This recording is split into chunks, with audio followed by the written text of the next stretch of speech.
안녕하세요. 이율아트 이율입니다. 오늘 다양한 고민들 같이 풀어볼게요. 이율의 아트적 상담소. 제가 이율아트 게시글과 인스타그램에 이율의 아트적 상담소 오픈합니다 라고 했더니 루율님들이 많은 고민들을 신청해 주셨어요. 첫 번째 고민, 친구랑 에너지 소모가 너무 커서 인연을 끊을까 고민 중인데 무서워서 두려워요. 그래도 끊는 게 맞겠죠?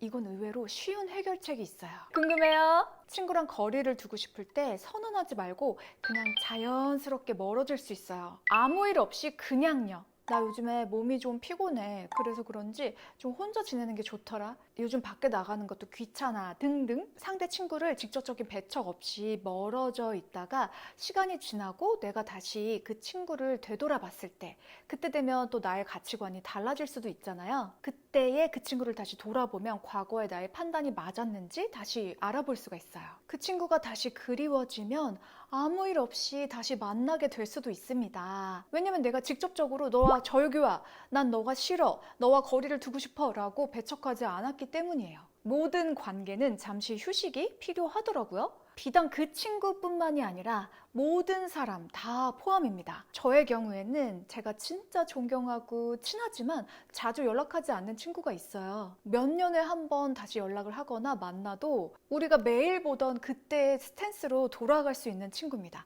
그 친구도 저를 존경한다고 얘기를 했고 저를 가장 아끼는 친구 중에 하나라고 얘기를 했어요. 항상 붙어 있지 않아도 괜찮아요. 신혼인데 부부싸움의 연속이에요. 연애 때 싸우는 것보다 강하게 싸워요. 조언 부탁드려요. 유유. 예를 들어 냉동식품 조리하고 남은 비닐 싱크대에 뒀다고, 저녁 메뉴 제가 원하는 것만 한다고, 식탁 닦을 때 행주 여러 번 쓰는 거 대 물티슈 쓰는 거 죄다 부딪혀요. 비닐 싱크대에 뒀다고 뭐라고 하면서 남편은 술 마신 병 다음날까지 그대로 두는 거 등등 모두 다 일관적으로 깔끔한 것도 아니고 내로남불인 게 화가 나요. 신혼 초에 집안일로 다투시진 않았나요? 라고 보내주셨어요. 자, 이렇게 일상에서 세세한 부분들 하나까지 다 일일이 자세하게 맞춰가는 게 결혼입니다. 남들이 보면 왜 저런 걸로 이렇게 크게 싸우지? 싸울 일인가? 라고 생각하는 사소한 부분들이요. 이런 다툼 후에 우리만의 질서가 생깁니다. 겪어야만 하는 과정이에요. 이거는 부부마다 다 다르기 때문에 저와 마쇼울프가 어떻게 극복을 했는지 일화를 얘기해 드릴까요? 마쇼울프는 객관적 기준으로 봤을 때 집이나 물건들을 정리하는데 너무나 탁월한 능력이 있습니다. 집을 치우면 모델하우스처럼 치워요. 찍찍이로 먼지 한 톨 한 톨까지 다 찍어냅니다. 반면에 저는 머릿속에 떠오르는 일들을 진행할 때 머릿속으로 필요한 제품들을 추리고 시간 순으로 가장 효율적인 완성품을 만들어내는 거에 집중이 되어 있기 때문에 그 일들을 다 마무리하고 나면 제 주변에 필요한 제품들, 물건들이 와르르르 이렇게 다 모여있는 스타일이에요. 한 번에 좀 몰아서 치우는 스타일입니다. 자, 이 둘이 만나면 누가 고통을 받을까요? 더 깨끗한 쪽? 더 자주 청소하는 쪽? 덜 깨끗해도 되는 쪽? 잔소리 듣기 싫어하는 쪽? 누구일 것 같아요? 처음에 제가 설거지를 하려고 하면 마쇼울프가 유리씨 그냥 두세요, 제가 할게요 이렇게 얘기하고, 제가 제 화장실 변기를 락스로 청소를 하려고 하면 유리씨 화장실 청소는 제가 해줄 테니까 화장실 청소 필요할 때 저한테 얘기하세요 이렇게 얘기하는 거예요. 그러면 루율님들은 어떻게 할 것 같아요? 저는 그냥 그 말을 다 믿는 스타일이거든요. 마쇼울프 진짜 너무 자상하다, 나 결혼 진짜 너무 잘했다 이렇게 생각하고 제가 원래 생활했던 대로 생활을 했거든요. 저는 몰아서 청소를 하는 스타일이고 마쇼울프는 매분 매초 찍찍이로 청소를 하는 스타일이라서 제 기준에는 매일매일 집이 너무너무 깨끗한 거예요.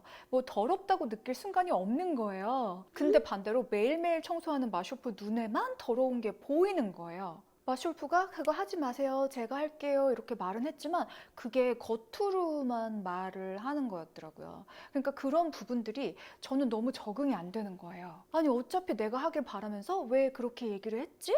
뭐지? 이렇게 혼란스러운 거예요. 그러니까 절대적 기준으로 봤을 때 제가 더러운 편은 아닌 것 같은데 상대적으로 마쇼울프에게 저는 약간 더러운 여자 이렇게 생각이 될 수밖에 없잖아요. 마쇼울프가 참다 얘기를 합니다. 물건 쓰면 제자리에 놓으세요. 집안일은 나만 합니까? 저는 거의 식사를 제가 매번 준비를 하고 화장실 청소도 제가 한다고 하고 제 기준에 더럽다고 생각이 되면 또 전체 집을 청소하기도 하거든요. 그런데 이 기준이 다르다 보니 제가 청소를 하고 난 다음에도 마쇼울프가 또 청소를 하죠. 그럼 저는 아무것도 안 한 사람이 되는 거예요. 제 기준에선 했는데 마쇼울프 기준에선 안 한 거죠. 마시올프 입장에선 유리 씨가 안 하면 내가 해야 되는 건데 이렇게 생각하면서 제가 자신을 약간 무시하거나 부려먹어도 된다 이렇게 생각하는 거 아닌가 오해를 하더라고요. 이것이 바로 능력 차이입니다. 이 능력을 서로가 잘 파악을 해야 돼요. 그래서 제가 마시올프에게 얘기했어요. 내가 왜 청소를 자주 하지 않는지 생각을 해봤어. 그랬더니 특이점을 발견한 거야. 그게 뭔데?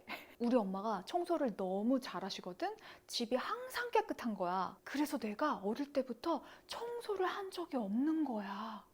너무 웃기지? 그리고 중간에는 이모님이 청소를 해주셨고 마시올프랑 함께 살아보니까 마시올프가 내가 아는 모든 사람들을 통틀어서 세상에서 제일 청소를 잘하는 거야. 내가 생각했을 때 이걸로 사업을 해도 1등을 할 것 같아. 우주 최강자야. 감탄사가 나와.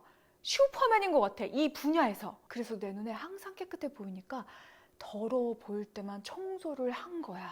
내가 안 하면 마시올프가 하겠지? 이렇게 생각했던 게 1도 없고 내 눈에 더러워 보이지 않았던 거야. 이게 바로 특이점이야. 그러니까 내가 일부러 안 하려고 한 게 아니고 몰라서 안 했던 거니까 마시올프가 나한테 유리 씨 요런 거 좀 정리해 주세요. 얘기를 해줘. 그러면 내가 할게. 그리고 이거 하나만 알아줬으면 좋겠어. 마시올프는 이 청소 정리 정돈 분야에서 넘사야. 내가 절대로 따라갈 수 있는 기준이 아니거든. 그러니까 이 부분만 좀 인정을 해주고 나한테 얘기해줘. 이렇게 얘기했더니 좀 오해가 풀리면서 그다음부터 전혀 싸움을 안 하게 됐어요. 청소를 안 한 것에 대해서 너무 죄책감을 가지거나 너무 미안한 생각보다는 마시올프가 얘기해 줬을 때 청소하면 된다 이렇게 마음도 편해졌어요. 여기서 반전! 마시올프가 설거지를 할 때 제 기준에서는 세제가 다 씻기고 나서도 뽀득뽀득 소리가 나게 몇 번이고 헹궈야 된다는 생각을 가지고 있거든요. 근데 마시올프가 설거지를 할 때 보니까 세제가 헹궈지고 나서 한 번 쓱쓱 이렇게 2번만 헹구고 그냥 놓는 거예요. 이거는 건강과 직결된 것인데 제가 그냥 넘어갈 수가 없겠다 이런 생각이 들었지만 속으로 정말 이렇게 노력을 하면서 참았어요. 아무 말도 하지 않았습니다. 왜냐하면 설거지를 하고 있는 마시올프가 너무 고맙잖아요. 그 모습이 너무 귀엽잖아요. 그래서 제가 식사 준비를 할 때 다 설거지가 되어 있는 식기나 수저들을 다시 한번 물에 깨끗하게 헹군 다음에 식탁에 올려놨었거든요. 몰래. 그런데 어느 날 마시올프가 그걸 씻고 있는 저의 모습을 발견한 거예요. 그러더니 옆에서 그래도 저는 계속 씻었죠. 왜냐면 시간이 없었기 때문에 빨리 먹고 일을 하러 가야 되기 때문에. 근데 계속 씻고 있는 도중에 마시올프가 이상하다. 내가 설거지를 깨끗하게 했는데 왜 또 씻죠? 라고 얘기를 하더라고요. 그래서 고백을 했어요. 그냥 내 마음 편하려고 하는 거다. 나의 기준은 나에게 기준이다. 그래서 신경 쓰지 않아도 괜찮다. 부부싸움의 가장 근원은 상대방이 나를 무시하고 일부러 괴롭히는 것 같을 때 의도가 나쁜 것에서 시작된 것일까봐 화가 나는 거거든요. 그런데 사실 일상에서의 다툼은 다른 것에서 시작되는 것이 많아요. 우리가 다르기 때문에. 틀린 거 아니죠? 다른 거죠. 일예로 저희 집에 방이 5개가 있거든요. 마시올프는 그중에 컴퓨터 방에 들어가서 자기 일을 하는데 집에 5개의 방과 베란다까지 모든 불을 다 켜놓고 있습니다. 매일이요. 그래서 제가 따라다니면서 불을 꺼요. 제가 좀 이따 불을 끄잖아요. 마시올프가 컴퓨터 방에서 외쳐요. 이따 갈 건데 왜 불 끄는 거죠? 이렇게 얘기를 하고 1시간 동안 컴퓨터 방에서 일을 합니다. 그러니까 왜 불을 켜놓는지 이해할 수가 없어요. 왜 쓰지도 않는 전기 요금을 내는 거죠? 마시올프가 설거지를 다 하고 나서 빨래를 하러 저쪽에 가요. 근데 개수대에 수돗물을 최대 세기로 30초 넘게 계속 틀어놔요. 자기는 세탁기 앞에서 뭘 하고 있으면서요. 제가 돌고래 청력이거든요. 막 달려가서 수돗물을 끕니다. 그러면 저쪽에서 왜 갑자기 수돗물을 끄는 거죠? 이렇게 외쳐요. 하지만 수돗물을 틀어놓을 아무런 이유가 없습니다. 서로의 기준이 다른 거라서 그런 거니까요. 오해하지 않고 그냥 그 다름을 인정하는 게 싸우지 않는 방법이더라고요. 아이고 저렇게 해놨네. 내가 해야지 하고 한 번씩 생색은 내줘야 됩니다. 이렇게 해주는 나의 모습 어때? 이렇게 마시올프를 사랑하는 나의 모습 어때? 이런 나의 모습 어때? 스스로에 대한 고민이지만 왜 제게 회피형 남자들이 계속 엮이는지가 고민이에요. 힘드네요. 저는 미국에서 학위 과정 중이고 최근에 썸북 났던 상대도 같은 학교에서 학위 과정 중에 있습니다. 연애를 안 한 지는 6년하고 2개월로 꽤 오래되긴 했지만 중간에 썸이 몇 번 있었어요. 그분들이 제가 마음에 들었던 이유는 1.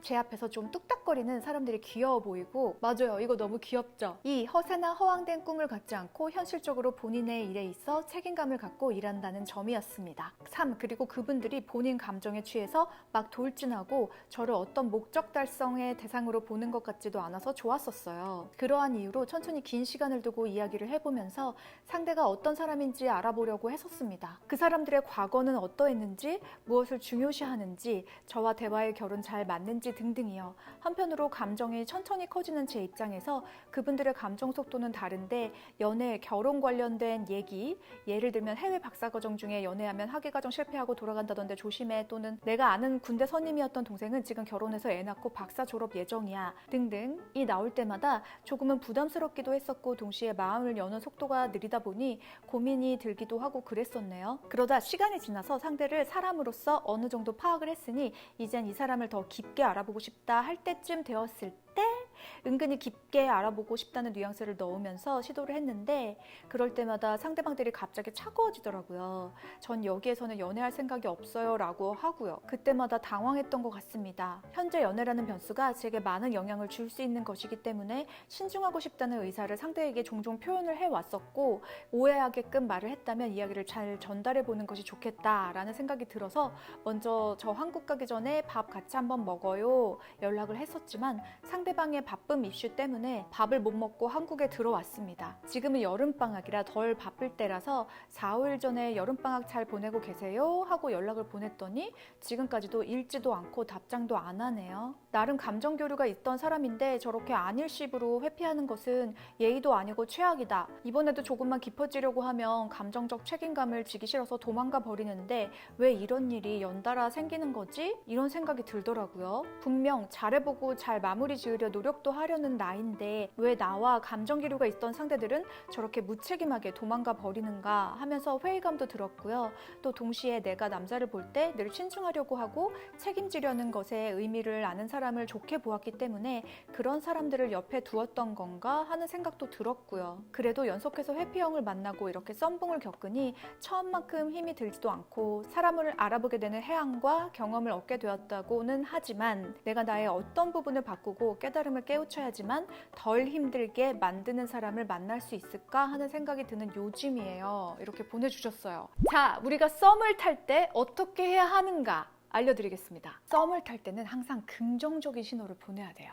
내가 너랑 지금 당장 사귈 거야 이런 느낌이 아니더라도 썸을 탈 때는 너랑 있으니까 너무너무 즐겁다. 그러니까 차근차근 알아가 볼게 라는 뉘앙스를 줘야 합니다. 연애라는 변수가 나에게 많은 영향을 줄 수 있기 때문에 신중하고 싶다 라는 이야기를 상대방이 들었을 때 상대방은 내가 거절당했다고 생각을 해요. 그런데 요즘에 한 2번 정도 이런 이야기를 들었는데 나는 거절이라고 생각했는데 그래도 10번 찍어 안 넘어가는 여자 없다고 하니까 10번을 찍어봐야지 이렇게 찍어보는 남자 요즘에는 스토커라고 합니다. 그래도 한 2번이나 시간차를 두고 3번 정도는 남자분이 대시를 할 수도 있어요. 난 진짜 사랑에 빠졌다라고 생각하시는 남자분 혹은 난 이 사람이랑 진짜 결혼까지 갈 것 같다. 이 여자가 나의 인생의 데스티니다 하는 경우를 제외하고는 한 번 정도 거절을 당했을 때 거의 다 썸이 좀 끝나는 것 같긴 하거든요. 혹은 이 남자분이 사랑에 빠지지 않았을 가능성이 높습니다. 또 다른 여자가 생겼을 가능성이 높습니다. 마음 아프지만 이게 사실이에요. 나를 좋아하는 남자는 어떻게든 티를 내고 챙겨주고 신경을 써줍니다. 나를 좋아하지 않는 남자가 잠수를 타거나 회피한다면 그러라고 하세요. 회피, 잠수 모두 그 사람의 마음의 표현이죠. 누구? 나를 좋아하지 않는 사람, 나를 배려하지 않는 사람, 나를 생각하지 않는 사람. 그러니 그것은 나의 일이 아닙니다. 외치세요. 너 탈락! 오케이, next. 나를 아끼는 사람, 나를 사랑하는 사람, 나를 귀하게 여기는 사람을 쳐다보세요. 요즘 일하는데 번아웃 온 것처럼 아무것도 하기 싫어요. 이유런이는 극복 방법이 있으신가요? 제가 경험을 해보니까 번아웃은 보통 건강과 관련이 있어요. 에너지가 부족하거나 요즘 잠의 질이 좋지 않았었다거나 근육량이 줄었다거나 몸에 좋지 않은 음식을 자주 먹었다거나 몸의 에너지가 불안정하고 떨어지면 정신도 같이 따라가더라고요. 잘 자고 건강한 음식 먹고 운동해보세요. 특히 운동을 하면 컨디션이 바뀌면서 생각도 좀 바뀌게 되더라고요. 그게 진짜 신기하다요. 미술 전시나 공연, 예술 문화 등을 또 접하는 게 좋고요. 왜냐면 새로운 영감을 얻을 수 있기 때문에. 난 정말 너무 힘이 없어서 집에 누워만 있고 싶어 라고 한다면 영상미가 좋은 영화들을 보는 거 추천드립니다. 제가 추천드리는 영화는 Life of Pi, I Am Love, 최근에 넷플릭스 시리즈 원더풀스 추천드립니다.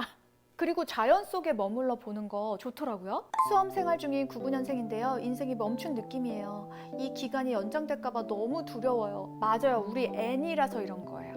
일어나지 않은 일들 추측하고 예측하고 먼저 고민하고 걱정하고 겁먹고 하는 이유가 뭔지 알아요? 다가올 예측하지 못할 위험에 대비하기 위함이거든요. 현재 가장 현실적이고 현명한 대비는 더 계획적이고 효율적이고 적극적으로 공부하는 거예요. 그것만 생각하고 단순화시켜야 됩니다. 합격하세요. 아빠가 남자친구에게 적대적, 딸 가진 아빠는 그런 걸까요? 아빠 친구 아들이고 원래 예뻐하셨었어요. 저는 환영받는 중. 자, 이건 자연의 법칙이에요. 남자는 여자보다 힘이 세죠? 그러므로 남자와 여자가 자연에 있다면 남자는 여자에게 육체적으로, 물리적으로 위험을 줄 수 있는 존재예요. 아빠는 자식을 보호하는 본능이 있죠. 근데 딸은 더 그렇죠. 딸은 너무나 연약한 존재잖아요. 아빠 입장에서 얼마나 금이야 오기야 어디 다칠까 자기가 잘 만지지도 못하고 아빠는 딸한테 힘 조절해서 겨우겨우 이렇게 살살살살 만지고 이러는데 남자친구라는 놈이 갑자기 어디서 나타나가지고 우리 귀하고 약한 딸을 이렇게 생각만 해도 얼마나 열이 받습니까? 아빠에게 딸의 남자친구는 자신의 영역 밖에서 있던 자기가 속속들이 잘 모르는 수컷인 거예요. 무조건 경계 대상인 게 당연합니다. 이 남자로 인해서 우리 딸이 정말 행복해한다 그러면 풀리실 수 있어요. 안녕하세요 언니, 자세하게 말씀드립니다. 남편도 시어머니, 시아버님도 원래부터 교회에서 알던 사이였어요. 그리고 결혼 전까지 어머니와 사이가 좋았어요. 남편의 가족 구성원은 아버님, 어머님, 남편이 첫째고요. 입양된 현재 유치원생이 남편의 동생이에요. 사건 1, 결혼 전에 어머니랑 단둘이 있는 시간이 있었는데 그때 말씀하시더라고요. 나중에 자기 둘째를 돌봐달라고요. 에? 그걸 꼭 아버님 없으실 때 저한테 2번 정도 이야기하시더라고요. 저는 부담감에 편지까지 써서 거절의 의사를 표현했고 잘 마무리가 되었습니다. 사실은 이때부터 마음이 떠났어요. 사건 2, 근데 그 일이 있고 나서 상견례를 했는데 상견례 때 분명히 한복을 파스텔로 하자고 어머니께서 직접 말씀하시더라고요. 그래서 그런 줄 알았는데 결혼 한 달 전에 한복 맞춘 거 봤는데 완전 찐파랑. 사실 제가 몇 번이고 중간에 확인을 했거든요. 그때만 해도 그런 줄 알았는데 그냥 갑자기 이상한 걸 고르시더라고요. 그래서 이리저리 한복 때문에 어머니와 갈등이 있었고 결국엔 제가 사과를 드렸어요. 사건 3, 그리고 결혼식 올리고 신혼여행 갔다 오고 난 다음 날 저희 친정 부모님께서 이바지 음식을 저희 신혼집에 갖다 주셔서 오자마자 새로 단장하고 이바지 음식 이고지고 시댁에 갔는데 세 사람을 맞이하기는커녕 집 방구석이 완전 파탄이 나 있더라고요. 둘째랑 둘째 친구들 데리고 와서 이미 난장판이고 어머님께서도 음식 하나 안 하시고 저희 보고 배달시켜 먹으래요. 배달비도 저희가 직접 지불했습니다. 사실 이때만 해도 속상했어요. 괜히 시집 갔나? 마음속으로 실망이 너무 컸어요. 저희 부모님은 저희 신랑 잘 챙겨주시는데 어머님, 아버님은 뭔가 되게 좀 그래요. 이런 마음이 있어도 시부모님이고 제가 사랑하는 사람의 부모님이니까 잘 모시자 생각을 했어요. 사건 4, 그래서 3월에 어머니 생신 때도 직접 소불고기 쟁 거랑 미역국 만들어서 가져다 드렸고요. 다가온 6월 제 생일에 시할머니, 시할아버님 모시고 맛있는 식사를 사주신다고 하는데 먹고 싶은 거 물어보시더니 너무 일일이 다 물어보는 거예요. 신랑 통해서 솔직히 우더른께서 음식 사주시는데 눈치 없이 비싼 음식 사달라고 하는 성격도 못 되고 부담스럽고 제가 신중하게 식당을 정했으면 코스인지 단품인지 그런 건 알아서 정하시면 되는데 계속 남편 통해서 물어보셔요. 남편도 센스 없게 저에게 전달하고요. 결국은 남편이랑 오늘 아침에 카톡으로 전쟁이 났답니다. 이렇게 보내주셨어요. 그러니까 결혼 전부터 뭔가 시댁에서 선을 넘는다, 좀 불편하다 이렇게 생각한 부분들이 있었기 때문에 이 생일 파티에서 감정이 폭발하신 것 같아요. 자, 첫 번째로 남편의 어린 동생을 나중에 돌봐달라는 이야기를 왜 단둘이 있었을 때 2번이나 하셨을까요? 제가 만약에 그런 상황이었다면 저는 이렇게 대답을 했을 것 같아요. 이렇게 비상식적인 이야기를 단둘이 있을 때 강조해서 하신다는 거는 뭔가 일반적이지 않은 일이 있나? 이런 생각이 들어서 어머니 어디 아프세요? 이렇게 여쭤봤을 것 같아요. 그건 아니다 라고 하신다면 몇 년 지나면 이제 성인인데 다 크면 알아서 잘 살아요 어머니, 너무 걱정하지 마세요, 이렇게 말씀드릴 것 같아요. 너무 티예요? 저는 빈말을 잘 못해요. 그리고 책임져야 하는 이야기를 빈말을 할 수도 없고요. 선을 넘으신 것이기 때문에 그냥 웃으면서 이렇게 좋게 좋게 방어하면 괜찮을 것 같아요. 두 번째, 결혼식 한복 맞추는 거에서 이렇게 독단적으로 양가의 약속을 깨는 시어머니. 이 부분에서 완전히 확신을 하신 것 같아요. 아, 이 결혼 생활이 순탄하지 않겠다. 약속을 중요하게 생각하지 않는다. 생각이 짧다. 그런데 거기서 왜 로율님이 사과를 하신 거예요? 결론이 저는 약간 이해가 가지 않는데, 세 번째, 신혼여행에서 돌아와서 우리 로율님의 친정에서는 이바지 음식을 준비해 주셔서 가져갔는데 시댁에서는 남편이 우리 집에서 귀한 대접 받은 것만큼 나에게 그런 대접을 해주지 않으신 거죠. 제가 보니까 시어머니랑 시아버님이 상대방을 배려하는데 약간 서투신 것 같아요. 그런 시부모님과 평생을 살아온 남편도 우리 로율님의 배려와 같은 방식을 모를 가능성이 큽니다. 그런데 제가 겪어보니까 내가 정성 들여서 선물해주거나 배려한 만큼 상대방도 그에 합당하게 나에게 배려를 해줘야 된다, 이렇게 생각하면 매일 실망과 절망을 하게 돼요. 왜냐하면 모두 다 내 마음 같을 수 없고 생각도 다르고 기준도 다르고 감사해야 하는 포인트도 다르더라고요. 그래서 저는 타인에게 선물이나 정성을 드릴 때 저의 마음에만 집중을 합니다. 제 기준에서는 그 사람을 배려하고 생각해서 가장 적절한 정성과 선물을 드리잖아요. 상대방이 나로 인해서 행복했으면 좋겠다라는 마음과 함께요. 거기까지가 마무리라고 생각을 합니다. 받아들이는 사람의 기쁨의 수치를 내가 정할 수도 없고, 받은 사람이 뒤에서 뭐 이런 걸 선물했어 라고 얘기할 수도 있어요. 그 사람이 가장 바라고 감동하는 것을 내가 줄 수는 없어요. 극단적으로 내가 서울 아파트를 사줘도 뭐 이런 집을 사줘 라고 얘기할 수도 있어요. 그게 바로 인간입니다. 그래서 선물이나 정성은 주는 사람의 입장에서 좋은 마음이고 자기 만족이라고 생각해요. 상대방의 반응은 내 손을 떠난 일이라는 거죠. 내가 시댁에게 잘하고 싶고 도리도 다하고 싶은 마음이 크기 때문에 상처를 크게 받는다고 생각을 하거든요. 시댁은 원래 저런 성향이다 라고 생각을 하고 좀 거리를 둬야 됩니다. 착한 며느리 컴플렉스를 내려놔야 됩니다. 남편이랑 계속 싸우면 안 되잖아요. 남편을 내 편으로 만드는 부부간의 대화가 가장 중요해요. 남편이랑 대화가 잘 돼야 됩니다. 남편과 나는 뭐다? 남편과 나는 한편. 거의 모든 갈등에서 남편과 내가 한편이잖아요. 다 이깁니다. 누구에게 이기는지 모르겠지만 뭐 다 이겨요. 그리고 행복해요. 외부에서 어떤 갈등의 요소가 들어와도 남편이랑 내가 한편이면 별로 이렇게 나를 뚫고 들어오지 못해요. 그게 안정적이고 되게 행복합니다. 이거는 나의 입장뿐만 아니라 남편의 입장에서도 그렇습니다. 제가 가만히 생각해봤는데 시부모님이 우리 로율님의 생일에 우리 로율님이 원하는 음식점에서 우리 로율님이 원하는 메뉴를 사주고 싶다라는 마음은 뭔가를 해주고 싶은 좋은 마음이에요. 그래서 그냥 감사하다 이렇게 생각을 하고, 저는 다 잘 먹어요, 여기 음식점에 있는 거 다 좋아합니다, 그냥 이렇게 얘기를 하고 남편이랑 시부모님이 정하라고 하세요. 그 무엇보다 남편에게 이렇게 말하면 안 된다고 하세요. 난 잘 모르겠는데 우리 로율이한테 물어보고 얘기해 줄게, 이런 문장 금지입니다. 정답 문장을 그냥 알려주세요. 아, 그래? 지금 내가 내 상황 때문에 좀 봐야 되는데 내가 가능한지 다시 한번 확인해보고 연락해줄게. 이 문장이 정답. 양가 모두 사위나 며느리의 입장을 고려해서 얘기해줄게 라고 얘기하면 안 되고, 각자 부모님에게는 친자식이 나의 스케줄이 되는지 알아보고 얘기해줄게 라고 얘기해야 되는 겁니다. 이렇게 하기로 정해놔야 돼요. 이래야 싸움이 반복되지 않습니다. 각자의 부모님은 스스로 방어하고 우리는 한 팀이다, 서로에게 방패가 되어주겠다고 약속해요. 새끼손가락 걸고 약속해요. 뽀뽀하면서 약속해요. 도장 대신 뽀뽀. 저도 많이 부족하지만 조금이라도 도움이 될까 하는 마음에 이율의 아트적 상담소. 안녕. 이율의 아트적 상담소. 이율아트.